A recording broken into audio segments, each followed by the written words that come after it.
3 horas da manhã. Irmã Dulce carrega um homem nas costas. Ele pesa 80 quilos. Ela mal chega aos 50. O homem está coberto de pus, as pernas necrosadas, o cheiro insuportável. Nenhum hospital aceitou recebê-lo. Nenhum taxista quis transportá-lo. Ela caminhou 7 quarteirões assim, curvada, tropeçando, respirando com dificuldade.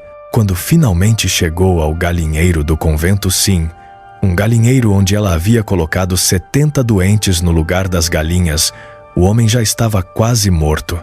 Ela o deitou no chão de terra batida, limpou as feridas com as próprias mãos, rezou o terço sobre ele. 2 horas depois, ele morreu. Irmã Dulce não chorou. Limpou o corpo, enrolou-o num lençol velho, foi até a rua cavar uma cova com as próprias mãos porque não tinha dinheiro para enterro. Quando terminou, voltou para o galinheiro. Haviam chegado mais 5 moribundos durante a noite. Ela tinha 35 anos. Dormia 2 horas por dia. Comia uma vez. Seu corpo já dava sinais de colapso, mas ela continuava. E continuaria pelos próximos 43 anos, até que o próprio corpo se recusasse a obedecer. O que fazia uma mulher agir assim? Loucura? Teimosia? Fanatismo? Não. Era algo muito mais perigoso que isso. Era fé levada ao pé da letra.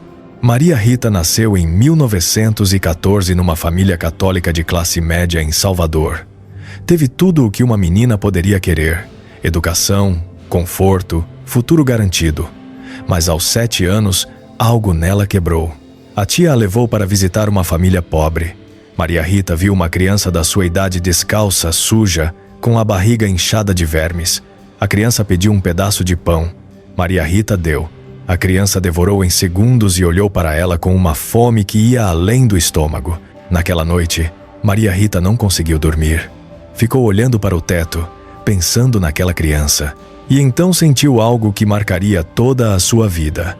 A certeza profunda de que, naquela criança, Cristo estava presente de forma real e misteriosa, como ele mesmo ensinou. O que fizestes a um destes pequeninos, a mim o fizestes. Não era só compaixão, era reconhecimento, era fé encarnada. A partir dali, começou a trazer mendigos para casa. Escondia doentes no quarto, roubava comida da despensa para dar aos pobres. O pai ficava furioso, a mãe desesperada. Mas ela não parava, simplesmente não conseguia. Aos 13 anos, fez voto secreto de virgindade. Aos 18, entrou para o convento contra a vontade do pai. Escolheu a congregação das Irmãs Missionárias da Imaculada Conceição. Recebeu o nome de Dulce, mas a vida religiosa não trouxe paz, trouxe guerra. Porque Irmã Dulce tinha um problema. Ela levava o evangelho a sério demais. Quando Cristo disse, "Dai de comer a quem tem fome", ela entendia isso como ordem direta, não como metáfora bonita. Quando Cristo disse, "Tive sede e me destes de beber", ela via nisso um compromisso concreto, não um conselho piedoso. E isso era perigoso. Em 1939, foi designada para lecionar no Colégio São Francisco. Deveria dar aulas de catecismo e manter a disciplina, mas Irmã Dulce começou a fazer outra coisa. Saía à noite, andava pelos becos de Itapajipe, recolhia moribundos, levava para onde podia, e quando não havia lugar, improvisava. Usou um mercado de peixe abandonado, usou galpões, e quando expulsaram ela de lá, fez o impensável. Abriu o galinheiro do convento e enfiou 70 doentes dentro. As galinhas foram para a rua, os doentes ficaram. A superiora quase enlouqueceu. Chamou Irmã Dulce e gritou, "Você enlouqueceu!" Expulsou as galinhas, encheu o convento de doentes. "Isso aqui não é hospital." Irmã Dulce respondeu com calma, "A senhora tem razão. Não é hospital. Mas Cristo também não nasceu numa manjedoura porque era o lugar certo. Nasceu ali porque não havia outro." A superiora não soube o que responder. Tinha noites em que Irmã Dulce duvidava, noites em que carregava um moribundo nas costas e pensava, "Isso não adianta nada, ele vai morrer de qualquer jeito, e amanhã vão chegar mais 10. Numa dessas noites, em 1949, Depois de enterrar 3 pessoas num único dia, ela entrou na capela, caiu de joelhos, não rezou, só ficou ali, vazia, olhando para o sacrário.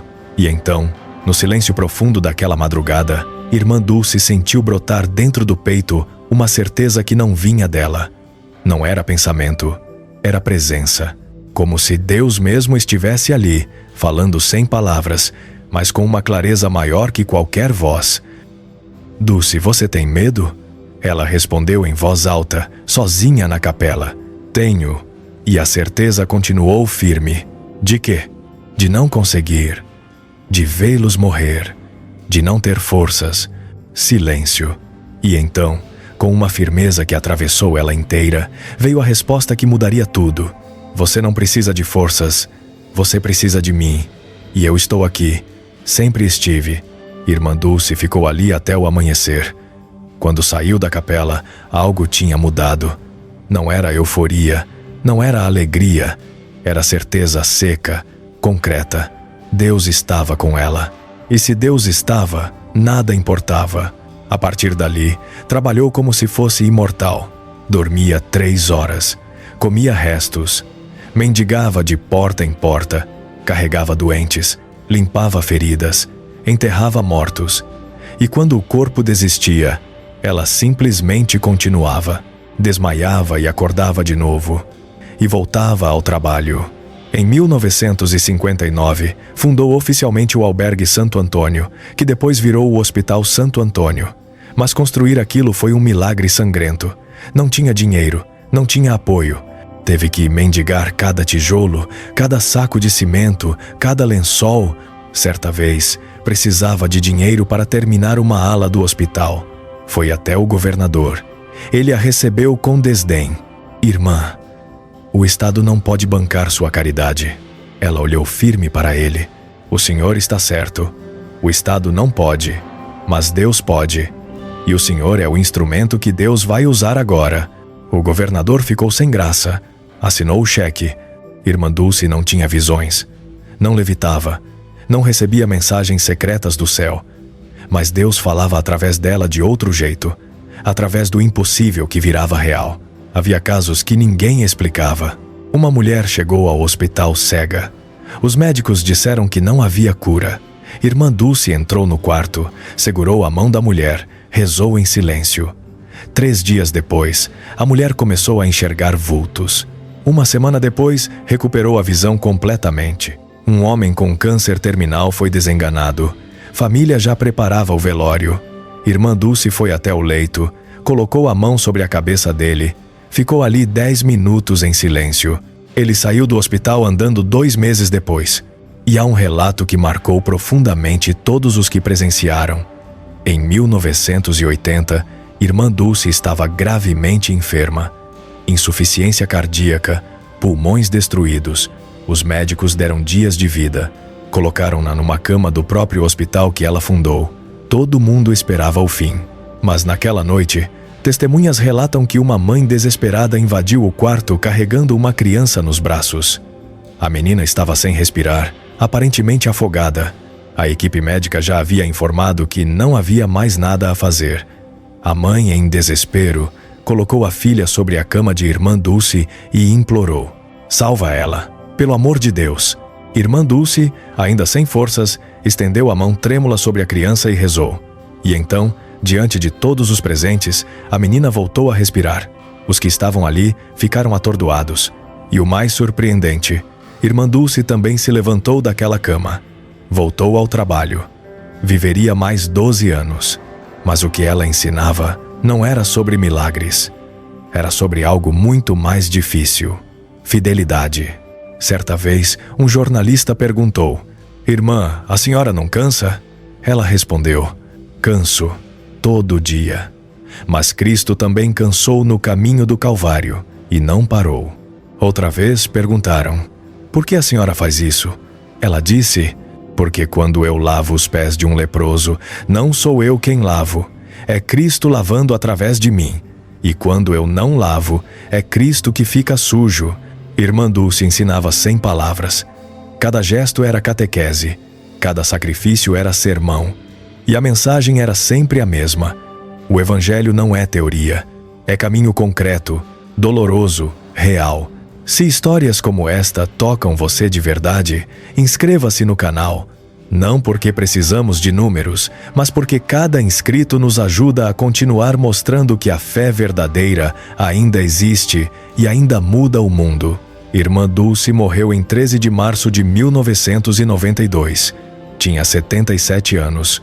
O corpo destruído, pulmões falidos, coração exausto. Seu velório foi uma coisa nunca vista. Filas de quilômetros, pobres, ricos, políticos, mendigos, todos chorando a mesma mulher, porque ela nunca fez diferença entre ninguém. Tratava o governador e o leproso do mesmo jeito, como filhos de Deus. Foi beatificada em 2011. Canonizada em 13 de outubro de 2019 pelo Papa Francisco. Primeira santa nascida no Brasil. Mas o maior milagre dela não foi cura nenhuma. Foi ter vivido o Evangelho até o fim, sem desistir, sem negociar, sem meio termo. Hoje, a obra de Irmã Dulce continua. O hospital atende milhares, de graça, como ela sempre quis. E a mensagem que ela deixou é simples, mas violenta. Você pode rezar o dia inteiro, pode ir à missa todo domingo, pode saber a Bíblia de cor, mas se você passa por um pobre e não faz nada, você passou por Cristo e não faz nada, e isso não tem teologia que justifique.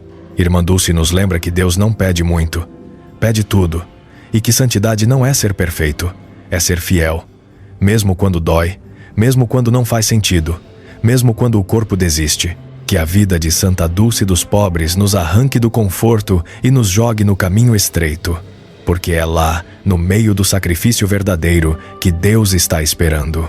E que possamos ouvir o que ela ouviu no silêncio da oração. Não tenha medo, eu estarei com você. E responder como ela respondeu com a vida inteira. Então usa-me, até o fim.